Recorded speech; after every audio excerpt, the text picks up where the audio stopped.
Jesse's Jabber with a friendly face. Welcome into your favorite space. If it's on his mind or it's in the air, and you've got a minute, drag up the chair. It's a little bit of this, a little bit of that. Stay a while and enjoy the chair. Jesse's Jabber, Jesse's Jabber. Time goes by, life goes faster. Take a minute just to clear your head. Maybe there's comfort in the words that he says. Going through life with his kids and his wife. Throws in sports and some PS5. No hot takes, he just shoots it straight. Just a regular guy at the end of the day. If you found your way through the endless noise and clatter, listen in, maybe tell a friend. This is Jesse's Jabber.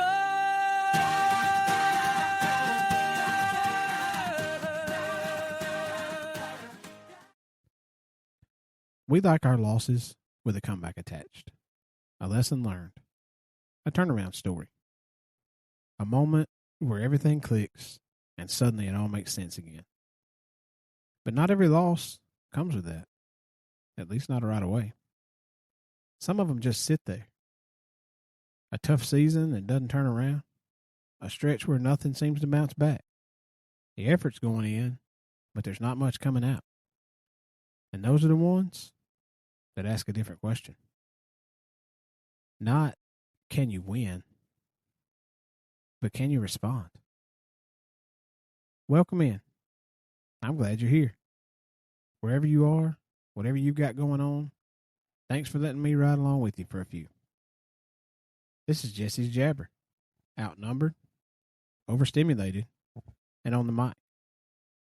Let's get into it.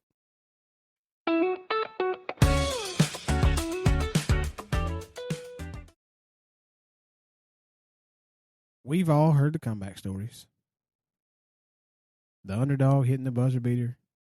The hardworking businessman or woman down to their last dollar before everything finally took off.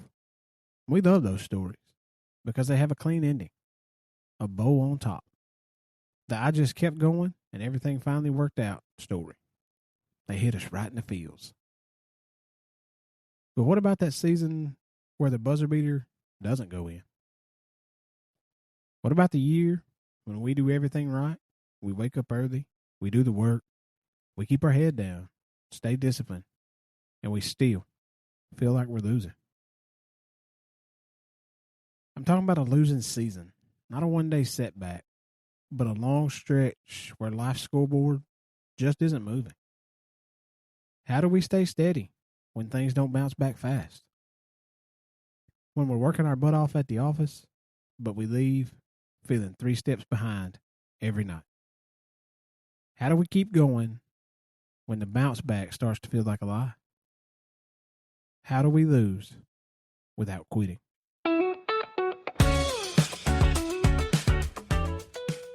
That's a different kind of feeling. And if we're not careful, we fall into the trap of not thinking I feel like I'm losing, but thinking I'm a loser. And that's where it gets dangerous, because then it becomes more about identity than results. In sports, we call it a rebuilding year. In life, we call it failure. But let's be clear, those are not the same thing. The hardest part of a losing season isn't the loss itself, it's the narrative we build around it. When we're in a slump, our brain looks for a reason. If we can't find a logical one, we blame our character. That's why we have to separate the process from the result. We can be doing the right things and still be in a losing stretch. That doesn't make us the problem. We have to give ourselves a window when things go wrong. If we fail, if we get passed over, if something falls apart, we get our moment. We can be frustrated, be disappointed, feel it. But then we come back to baseline. Not because we're magically fixed, but because our routine matters more than our mood.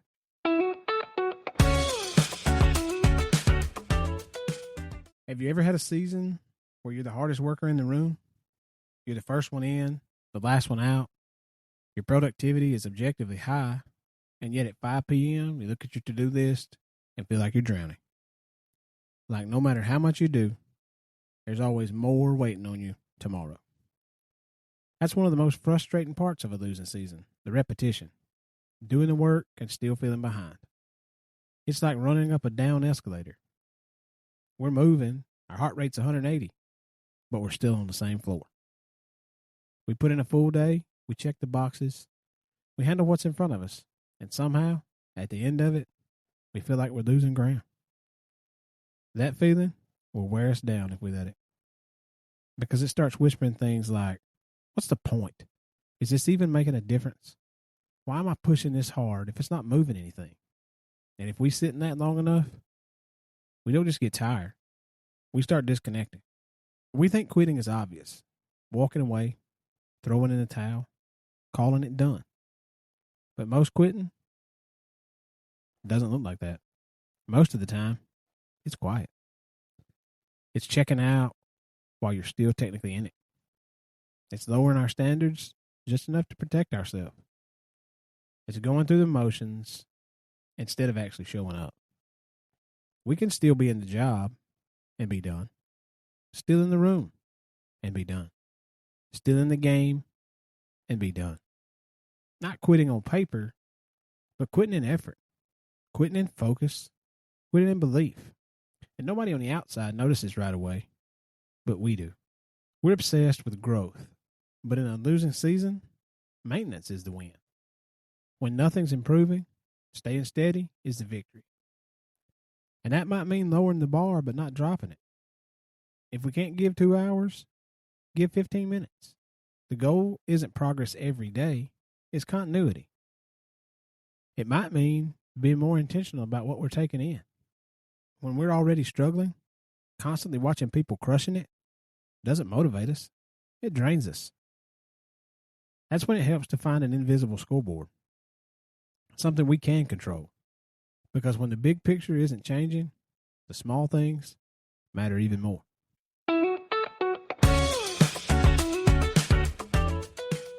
In sports, we lose a game and we move on to the next opponent. In real life, sometimes the opponent is the same every single day. That's the parenting layer to this. Kind of an endless loop. You know the one. We're correcting the exact same behavior in the same kid over and over and over again. We've given the speeches. We've set the boundaries. We've done the gentle parenting. We've done the firm parenting. We've even done the I'm locking myself in the bathroom parenting.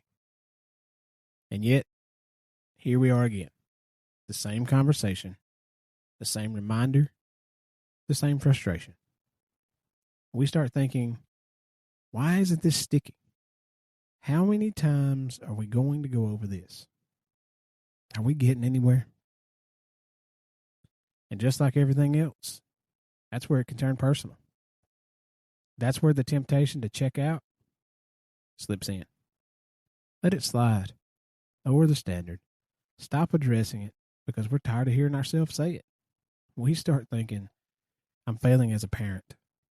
But that's not the truth. We're not failing. We're in a cycle.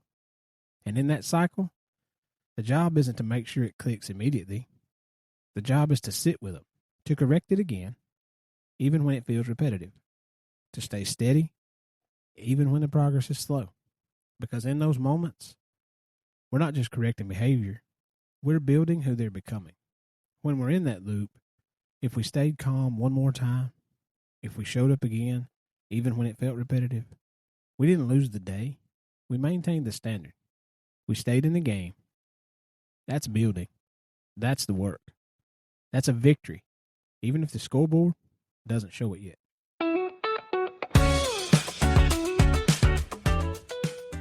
I've lived a version of this that didn't have a clean ending. I spent 13 years building a career, climbing, grinding, putting in the work, and then life hit in a way that changed everything. My son was struggling with his mental health, to the point of hospitalization. I've talked a little bit about this struggle in a previous episode. I was trying to be both the hard worker who wasn't behind and the parent who could help fix a crisis. At some point, something had to give. So in the middle of that struggle, I walked away from a job I'd spent over a decade building. Not because it was easy, not because I had a perfect plan lined up, but because in that moment, there was no question what mattered more. To the outside world, or on a professional scoreboard, it looked like quitting. It looked like a massive loss. And I'll be honest with you, it felt like a loss. Loss of stability, loss of identity, loss of something I'd poured years into. And loss is the only way to describe it because it didn't feel like a win. There was no applause for it, no sense of everything worked out. But I learned through all of that just because it looks like a loss on someone else's scoreboard doesn't mean we're losing on ours. Staying steady in a losing season sometimes means realizing we're playing the wrong game. I wasn't losing my career. I was choosing to win at life. Not every loss means we're quitting. Sometimes it means we're choosing what not to quit on. And for me, that was family.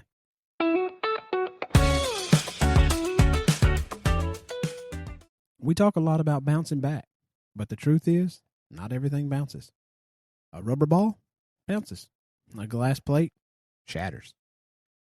Some seasons don't turn overnight. Some situations don't resolve cleanly. And most of the time, it's not a bounce at all. It's a crawl. It's small, almost invisible progress. A slightly better day, a little more patience. One moment where we handled it better than we did before. One small step forward that nobody sees. That's a win. And the real question becomes, can we handle a season where the only progress is that we didn't give up? Because that's what it actually looks like to not quit. It's not dramatic. It doesn't come with a big moment. Most of the time, it's just staying steady. It's showing up on days when nothing is improving. It's holding our standards when the results don't match them. It's putting in the effort and the work when there's no visible payoff. Sometimes it's even smaller than that. We don't have to win the season. Just win today. Handle what's in front of us. Stay consistent and win the small things.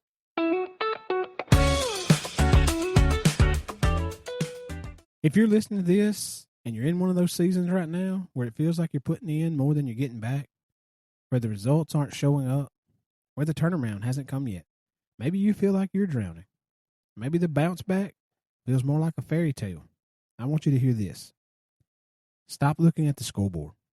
Just keep playing the game. Stay the course. Yeah, I get it. Staying steady when we're losing, when we're correcting the same behavior for the 1000th time, and when we're feeling behind at work, and when we're choosing family over a paycheck. It isn't glamorous. It's boring. It's gritty. It's exhausting. But that's where something deeper is being built. That's exactly where the version of us that wins later is being molded. A losing season isn't permanent, but quitting is a permanent solution to a temporary problem. So go easy on yourself today. Just don't stop. Feel the moment if you need to. Take a breather. And then come back to it. You might feel behind right now, but you're still showing up. You're not quitting. And that matters more than most of us realize. So if your scoreboard's looking a little lopsided today, take a breath. It's okay to be tired. It's okay to feel like you're running up that down escalator. Just remember that the rebuilding years are often the ones that matter the most. We aren't failing. We're maintaining. We're holding the line. And sometimes, holding the line is the bravest thing we can do.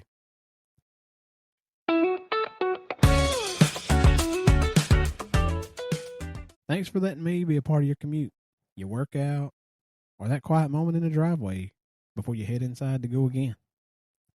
I'm glad you chose to spend a little time with me today. really.